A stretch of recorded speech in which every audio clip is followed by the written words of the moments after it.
इस फिल्म में हम देखेंगे कि इंसान किस हद तक भी बेरहम हो सकता है। कहानी दरअसल एक लेक झील की है। कुदरत का बनाया गया लेक नहीं बल्कि इंसानों का बनाया हुआ। इस लेक के नीचे पहले दरअसल एक गांव हुआ करता था, लेकिन फिर किसी ने जबरदस्ती यहाँ लेक बना दिया। कहा जाता है कि उस गांव की निशानियाँ आज भी इस लेक के नीचे मौजूद है। और ये खौफनाक बात, जो टूरिस्ट यहाँ पर घूमने आते हैं उनकी भी अजीब तरह से मौत हो जाती है। अब ऐसा क्यों होता था और इस सब के पीछे की कहानी जानने के लिए बढ़ते हैं स्टोरी की तरफ। कहानी की शुरुआत में वो एक खूबसूरत लेक दिखाया जाता है जहाँ एक टूरिस्ट ग्रुप कश्ती पर ट्रिप के लिए निकला होता है। इनमें एक लड़का अपने नए दोस्त को इम्प्रेस मुतासिर करने के लिए कहता है, बात सुनो, मैंने लाइब्रेरी से इस लेक का पुराना नक्शा ढूंढा है जिससे मुझे पता चला है कि इस लेक के नीचे एक गांव था। लेक की बनने से पहले लोग वहां रहा करते थे और आज भी उस गांव के घर, उनकी चीजें और भी बहुत कुछ शायद लेक के नीचे हो सकता है। लेकिन उसकी दोस्त को उसकी बात पर यकीन नहीं होता। तब वो कहता है, मैं अंदर कूद कर देखता हूँ, अगर तुम भी आना चाहो तो आ सकती हो। जिस पर उसकी दोस्त भी मान जाती है। लेकिन फिर एक लड़की हाथ उठाकर कहती है, मैं भी जाऊंगी साथ। ये असल में उस लड़के की बहन है और इसका नाम फिन होता है। इस पर फिन का भाई उस पर गुस्सा होने लगा।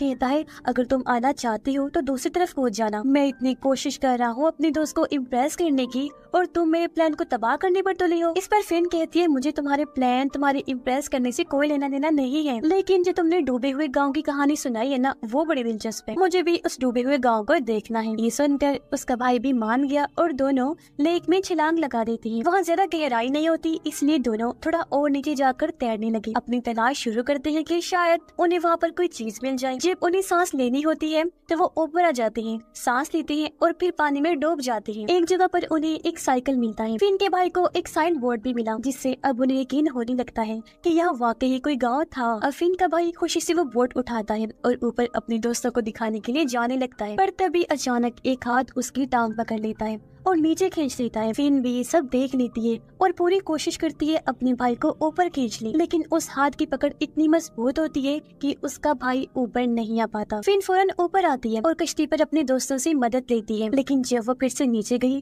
तो जेक की जान जा चुकी होती है। इससे फिन बहुत हैरान होती है कि ये क्या हुआ। उसे दुख भी होता है और फिर अचानक एक हाथ उसके भाई को खींचकर नीचे ले जाता है। इसके बाद हम 4 महीने के बाद का सीन देखते हैं। फिन को एक मेंटल हॉस्पिटल से घर लाया जाता है। असल में फिन ने देखा था कि एक हाथ उसके भाई को खींच कर ले जा रहा था, लेकिन कोई उसकी बात पर यकीन नहीं करता, ना ही उसके मॉम और ना ही उसके डैड। सब ये समझते हैं कि फिन को बहुत गहरा सदमा लगा है और वो इसीलिए ऐसी बातें कर रही है। इसीलिए उसे इलाज के लिए मेंटल हॉस्पिटल भेजा गया था और अब उसे वापस घर लाया जाता है। फिन के डैड एक बड़े लॉ फर्म को चलाते हैं, यानी कानून की तरफ से चलाया जाने वाला फर्म ऑफिस, इसलिए हर वक्त अपने बिजनेस में वो मसरूफ रहती थी। दोनों अपने बेटे की मौत से बहुत दुखी होते हैं, लेकिन वो कोशिश कर रही थी कि वो इस दुख से निकल आए, पर ऐसा होना बहुत मुश्किल था। उधर फिन बहुत उदास होती है। वो अपने भाई की तस्वीरें देखती है और अपनी मॉम से पूछती है कि क्या वो भी फिन के फ्यूनरल पर गई थी, कैसे किया उसका फ्यूनरल, उसे दफन वगैरह। उसकी मॉम जवाब देती है कि असल में तुम्हारे भाई की लाश नहीं मिली थी, इसलिए हमने उसकी पसंदीदा चीजें एक डब्बे में रख कर ही उसका फ्यूनरल कर दिया। जो चीजें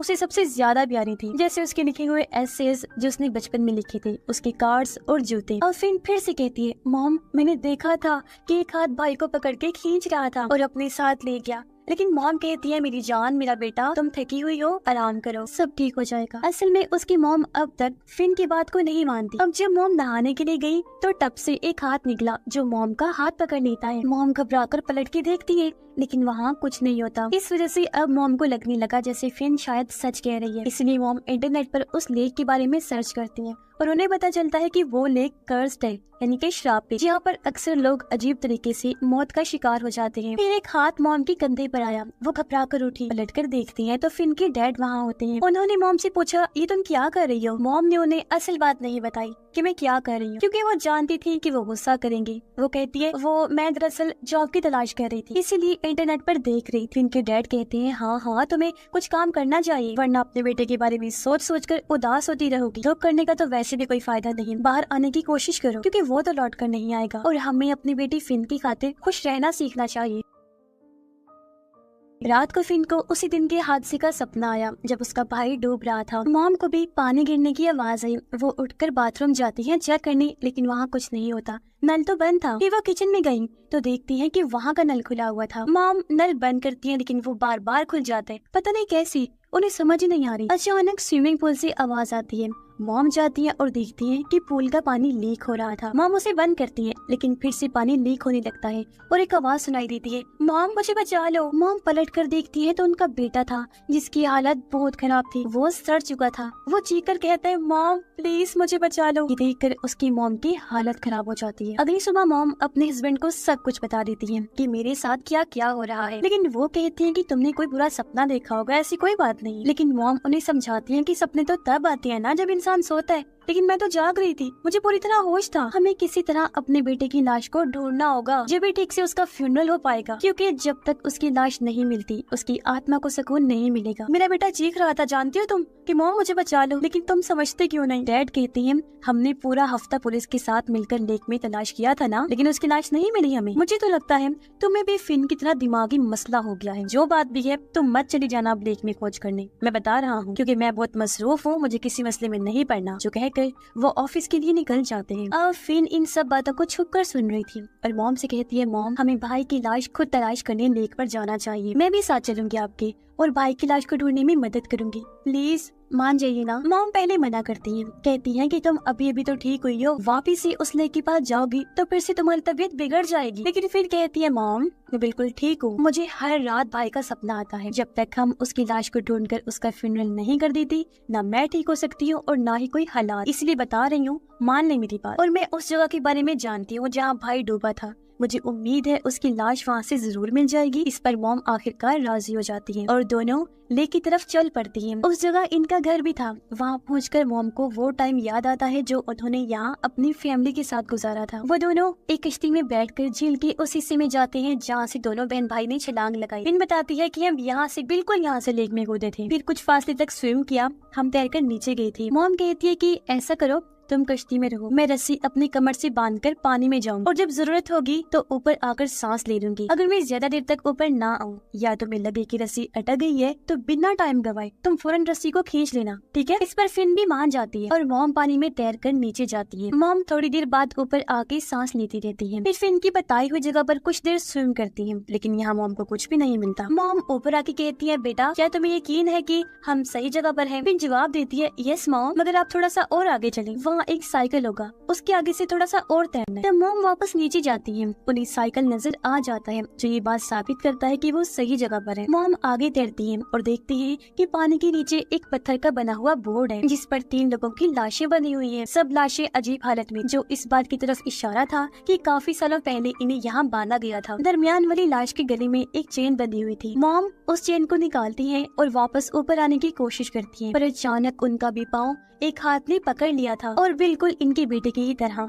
मॉम के पाँव को भी खींचने लगता है। मॉम डर की रस्सी खींचती है जिससे फिर समझ आती है कि मॉम मुसीबत में है। वो जोर से रस्सी खींचती है जिससे हाथ ने मॉम को छोड़ दिया और उनकी जान बच जाती है, लेकिन साथ ही उनके बेटे की लाश भी ऊपर आ जाती है। मॉम काफी हैरान रह जाती है, मगर उसका चेहरा पानी में इतने अरसे तक रहने की वजह से अजीब और डरावना लग रहा था। मॉम दर्द में डूबी हुई थी, लेकिन कुछ सुकून भी था कि उनका बेटा आखिरकार मिल ही गया। अब पुलिस और एम्बुलेंस बुलाई जाती है। पुलिस ऑफिसर हैरान थे। वो फिन की मॉम से कहती हैं कि हम पूरा हफ्ता तलाश करते रहे और आपने एक दिन में ही अपने बेटे की लाश को ढूंढ लिया। मॉम बताती है कि एक और अजीब बात मैंने देखी जो मैं आपको बताना चाहती हूँ। लेक के नीचे पत्थर की ब्लॉक के साथ 3 लाशें भी बंधी हुई देखी मैंने। एक लाश के गले में ये चेन थी, जो कहकर उन्होंने शेरिफ को वो चेन दे दी। शेरिफ कहती हैं कि ये चेन एक पुराने फैमिली की लगती है। दरअसल लेक वाली जगह पर पहले एक गांव हुआ करता था, शायद उन्हीं में से किसी की हो सकती है ये चेन। और इस चेन पर जिस फैमिली का नाम लिखा हुआ है ना, उसी फैमिली की एक बुरी औरत यहाँ से कुछ दूरी के फासले पर रहती है। आप उसके पास चली जाएं, शायद वो औरत आपको कुछ जानकारी दे दे। वैसे ना मैंने भी सुना है कि ये कर्ज लेक है, श्रापित है, मगर मैं ये नहीं जानता कि इसमें किस हद तक सच्चाई। अब इन बातों से मॉम उस लेक के बारे में और जानने का फैसला करती है, इसलिए वो अपने हस्बैंड को कॉल कर देती है। मगर डैड गुस्से में मॉम से कहते हैं कि तुम क्यों लेक पर गई थी, मना किया था ना मैंने। लेकिन जब मॉम कहती हैं कि हमारे बेटे की लाश मिल गई है तो डैड भी शांत हो जाते हैं। फिन भी अपनी मॉम से बड़ी खुशी से कहती है कि शुक्र है मॉम, अब सब ठीक हो जाएगा। फिर वो मॉम से पूछती है, मगर मॉम अब हम इस चेन का क्या करेंगे? मॉम कहती है, बेटा तुम्हारे भाई की सिर्फ अभी लाश मिली है, लेकिन हमें ये भी तो जानना है ना कि आखिर उसकी मौत कैसे हुई थी। जिसके बाद वो दोनों उसी बूढ़ी औरत से मिलने जाते हैं। मॉम उसे कहती है यहाँ इस लेक में कई लोग मर चुके हैं, तो क्या बता सकती हो कि ये सब क्यों हो रहा है। बूढ़ी औरत कहती है सब लोग बेवकूफ हैं, इसीलिए तो ये डूब जाते हैं। उन्हें गहरी जगह पर तैरना नहीं आता, सिर्फ एडवेंचर के लिए कूदते हैं और अपनी जान गंवा देते हैं। तो फिन कहती है ऐसा नहीं है, मेरा भाई बेवकूफ नहीं था, वो बहुत अच्छा स्विमर था और मैं भी उसके साथ गई थी। जब हम नीचे थे मैंने देखा कि एक हाथ उसकी टांग को पकड़कर खींच रहा था, इसी वजह से उसकी जान दी। सिर्फ यही नहीं, मैंने वहाँ 3 लाशें देखी जो एक पत्थर की ब्लॉक के साथ बनी हुई थी। ऐसा लग रहा था जैसे उन्हें जानबूझकर पानी में डुबोकर मारा गया है। अब मॉम बूढ़ी औरत को वो चेन दिखाती है जो उसने लाश के गले से निकाली थी। बूढ़ी औरत चेन देखकर समझ जाती है और कहती है कि ये चेन मेरी दादा की थी, यानी कि वो आदमी बूढ़ी औरत की दादा थे। वो कहती है कि हम उसे गांव में रहते थे जिसके ऊपर ये लेक बनाया हुआ है, मुझे याद है, और हमारा पूरा खानदान वहाँ बहुत खुश था। लेकिन फिर एक बड़ा बिजनेसमैन जो बहुत अमीर था वहाँ आया, जो एक डैम बांध बनाकर पानी इकट्ठा करके ये लेक बनाना चाहता था। लोग कहते थे कि अगर ये डैम बन गया तो उसको बहुत पैसा और शोहरत मिलेगी, इसलिए उसने गाँव वालों को जबरदस्ती वहाँ से निकलने पर मजबूर कर दिया। लोगों को जब कोई रास्ता नजर नहीं आया तो उन्होंने अपना गाँव छोड़ना शुरू कर दिया। हमारे घर, हमारी जमीनें, हमारे बुजुर्ग लोगों की कब्रें, सब कुछ वही था। लेकिन उस आदमी ने किसी चीज की परवाह नहीं की, जबरदस्ती मारपीट करके वो हमें जाने को कह रहा था। जो लोग उसके खिलाफ उठे उन्हें उसने मरवा दिया और मेरे दादाजी भी उनके खिलाफ खड़े हुए थे। एक दिन वो और उनके 2 साथी अचानक गायब हो गए। आज आप लोगों की बात सुनकर मुझे पता चला कि उन्हें उस पत्थर की ब्लॉक के साथ बांध कर रखा गया था और धीरे धीरे पानी छोड़ के ये लेक बनाया, जिसमें उन तीनों की भी वही मौत हो गई। पत्थर भारी था तो वो बेचारी तैरकर बाहर भी नहीं आ सकती थी। और हाँ, आज भी हम उस डैम को बंद करवाने के लिए केस लड़ रहे हैं। फिर हैरत से पूछती है ये आप क्या कह रही हैं? इस बात को लगभग 70 साल गुजर चुके हैं और जिस बिजनेसमैन की आप बात कर रही हैं तो वो तो कब का मर चुका होगा, तो फिर अब आप किसके खिलाफ लड़ रही हैं केस? बूढ़ी औरत बताती है कि आज भी हम इस डैम को बंद करने के लिए साइन इकट्ठा कर रही हैं और कोर्ट में इस केस को ले जाने की कोशिश की जा रही है। लेकिन जितनी मर्जी हम कोशिश कर लें, उस अमीर आदमी का खानदान इतना ताकतवर है कि हमारे हर केस पर वो पानी फेर देते। अगर डैम नहीं रहेगा तो ये लेक भी नहीं रहेगा, क्योंकि अगर लेक सूख गया तो उस अमीर आदमी की सारी उल्टी हरकतें सबके सामने आ जाएंगी कि वो कितना बुरा और जालिम इंसान था। सब लोगों को पता चल जाएगा कि कितने सारे लोगों को मौत की घाट उतार कर बनाया गया है ये लेक। इसीलिए तो उसकी फैमिली वाले ये नहीं चाहते कि लेक सूखे और सच्चाई सबके सामने आए। हमारे केस के खिलाफ एक काफी बड़ा लॉ फर्म लड़ता है जिनका चाह कर भी हम मुकाबला नहीं कर सकते। और अब जब वो लॉ फर्म का नाम बताती है तो फिन और उसकी मम दोनों एकदम हैरान और परेशान हो जाती हैं, क्योंकि वो लॉ फर्म फिन के डैड का था। जिसके बाद दोनों अपने लेक के पास वाले घर में आ जाते हैं और तभी वहाँ फिन की डैड भी आ गई। कहते हैं कि कहाँ थी तुम दोनों, कितना ढूंढा मैंने तुम्हें, वैसे तुम दोनों इतने पुखलाए हुए लग रहे हो, परेशान हो, क्या बात है? इनकी मम डायरेक्ट कह दी थी कि तुम्हारी लॉ फर्म क्यों इस डैम का साथ दे रही है, क्यों उस डैम को बंद करवाने के खिलाफ तुम लोग लड़ रहे हो। इनके डैड कहते हैं कि मैं ज्यादा कुछ तो नहीं जानता, मगर हम नहीं चाहते कि वो लेक सूखे, वो लेक बहुत जरूरी है। मम गुस्से में कहती है आखिर ऐसी क्या जरूरत आन पड़ी है आपको लेक की? बोले डैड कहते हैं देखो बात को समझो, वो लेक इसलिए बनाया गया था ताकि शहर में बाढ़ ना आ जाए, और जब हद से ज्यादा बारिश होगी तो सारा पानी तो लेक में बह जाएगा और शहर के अंदर बाढ़ नहीं आएगी। साथ ही लोग वहाँ पर घूमने भी आते हैं, सबको वो लेक बहुत प्यारा लगता है। ये सारी बातें सुनकर मॉम बस इतना ही कहती है कि सब बहाने हैं बहाने, तुम अभी अपना केस वापस ले लो। जो तुम लड़ रहे हो ना उस केस के खिलाफ, तुम्हें इस डैम को बंद करने की कोशिश करनी चाहिए, क्योंकि जब डैम नहीं रहेगा तो लेक भी खत्म हो जाएगा। तुम जानते हो कि कितने लोगों को मौत की घाट उतारा गया था जिसके बाद वो लेक बना था। तुम्हें अंदाजा नहीं उस अमीर आदमी ने कितने लोगों को